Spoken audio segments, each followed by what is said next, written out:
Along a lonely stretch of Route 17 in Logan County, West Virginia, a metal sign stands guard at the foot of a quiet forested mountain. It speaks of striking miners, fortified positions, and a 5-day battle that ended only when the United States Army arrived. What it doesn't tell you is that 1 million rounds were fired here, on American soil, by American hands. Or that airplanes circled overhead, dropping homemade bombs on the men crawling through the timber below. 10,000 of those men wore red bandanas knotted at the throat. They called themselves the Redneck Army. This is the story of the Battle of Blair Mountain, the largest armed uprising in America since the Civil War.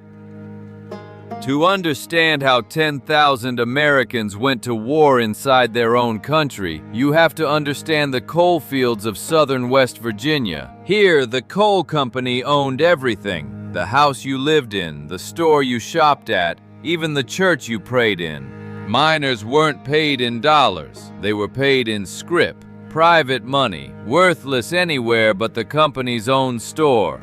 A man could dig coal 10 hours a day, 6 days a week, and still owe the company money at the end of it. And if he so much as whispered the word union, armed agents of the Baldwin Felts Detective Agency put his family on the street. By 1920, the Union had taken the northern fields, but the southern counties, Logan, Mingo, McDowell, stayed locked down tight. Then came May 19, 1920, in a little railroad town on the Tug Fork River called Matewan. 13 Baldwin Felts agents stepped off the train to evict the families of Union miners. At gunpoint, in the rain. Waiting for them was the town's 27-year-old police chief, a grinning, gold-toothed gunfighter named Sid Hatfield. Words were exchanged on the depot platform. Pistols came out. And when the smoke cleared, 10 men lay dead in the Matewan mud. 7 of the dead were Baldwin Felts detectives, 2 of them brothers of the agency's founder. The coal companies would not forget it. Overnight, Smilin' Sid became a coalfield legend, living proof that a miner's town could stand up to the gun thugs and win. A jury of his neighbors cleared him of every charge, so the companies took note and chose a darker kind of justice. August 1st, 1921, the county courthouse at Welch. Sid Hatfield climbed the steps unarmed, his wife Jessie on his arm. At the top of those steps, Baldwin Felts agents stood waiting. No warning, no warrant, 17 shots. Sid Hatfield died on the courthouse steps in front of his wife. Not one of his killers ever spent a night in jail. The news tore through the coalfields like a lit fuse. If they could murder Sid Hatfield in broad daylight, no miner anywhere was safe. 83-year-old Mary, Mother Jones, the most dangerous woman in America, the papers called her, had organized these hollows for years. On August 7th, thousands of furious miners rallied at the Capitol in Charleston. The governor turned them away at the door, so they stopped asking. In the last days of August, armed miners began pouring into the valley at Marmet, 10 miles from Charleston. They knotted red bandanas at their throats to tell friend from foe. The papers sneered and called them rednecks. The name stuck. Thousands were veterans of the Great War. They formed companies, posted sentries, ran field kitchens and hospital tents, an army in miners' caps. They even carried a password. Challenged on a dark road, a marcher answered, "I come creeping." Their target lay 65 miles south, the fortress county of Logan, and beyond it, Mingo, where Union men sat in jail without trial. Mother Jones herself stood before the column and begged the men to turn back. She knew exactly what was waiting on that mountain. She even waved a telegram she said came from President Harding himself. The miners judged it a fake, and history agrees. For the first time in her long, loud life, nobody listened to Mother Jones. The Redneck Army marched. They commandeered a Chesapeake and Ohio freight train, packed it with armed men, and christened it the Blue Steel Special. Waiting for them was the king of Logan County, Sheriff Don Chafin, a man kept comfortable on the coal operator's payroll. Chafin had spent the company's money well. Along the crest of Spruce Fork Ridge, nearly 3,000 defenders dug in. Machine gun nests, trenches, fortified gaps along 25 miles of ridgeline, with Blair Mountain standing at the center of the line. State police, deputies, mine guards, townsmen deputized by the hundred, the largest private army in American history, holding the high ground. On August 25th, the first shots crackled through the hollows below Blair Mountain.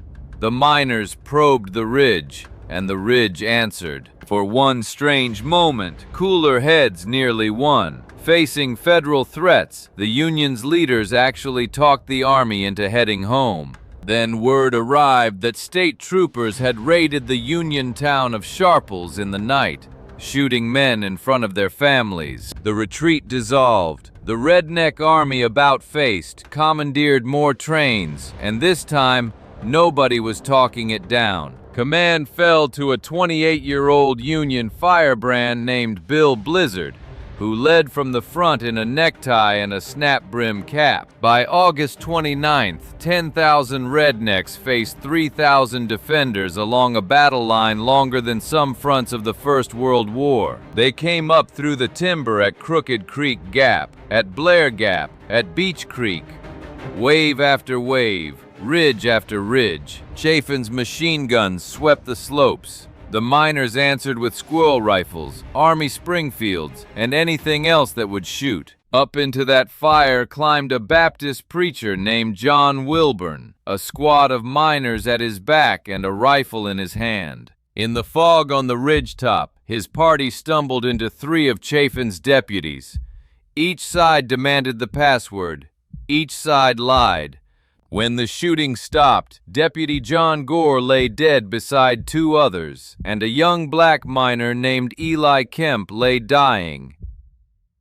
Then Chafin played his ace. Private airplanes, hired with coal company money, lifted off from a Logan ball field with homemade bombs aboard. Pipe bombs packed with nuts and bolts. Tear gas shells left over from the World War, falling on American miners in American hollows. Most of the bombs missed. One buried itself in the mud and never exploded, and the miners kept it. That bomb would testify in court. Overhead, higher still, flew the United States Army.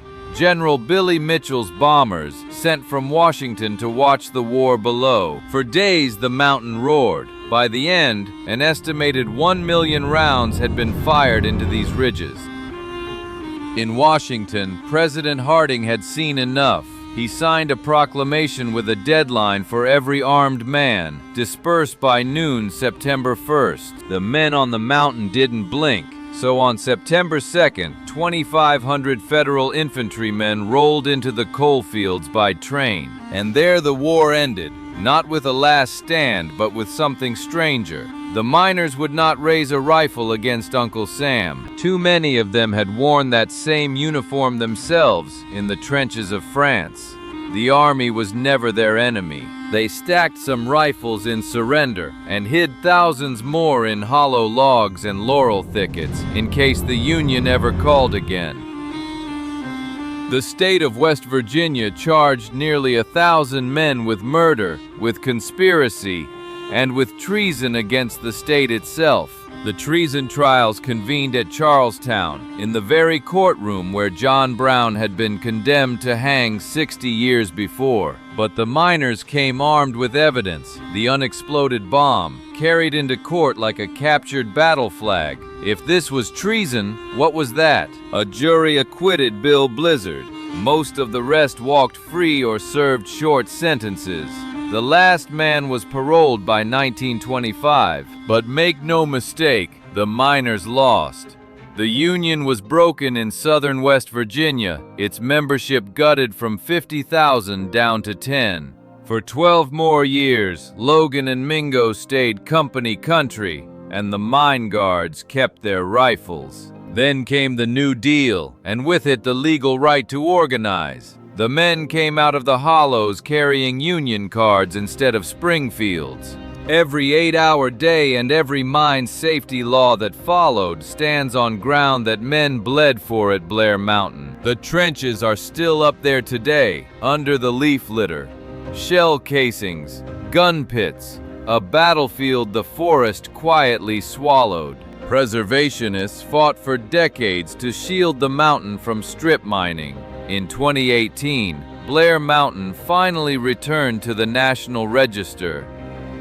And by the roadside in Blair, the marker still keeps the account. 5 days, thousands of men, and a battle that shook the country.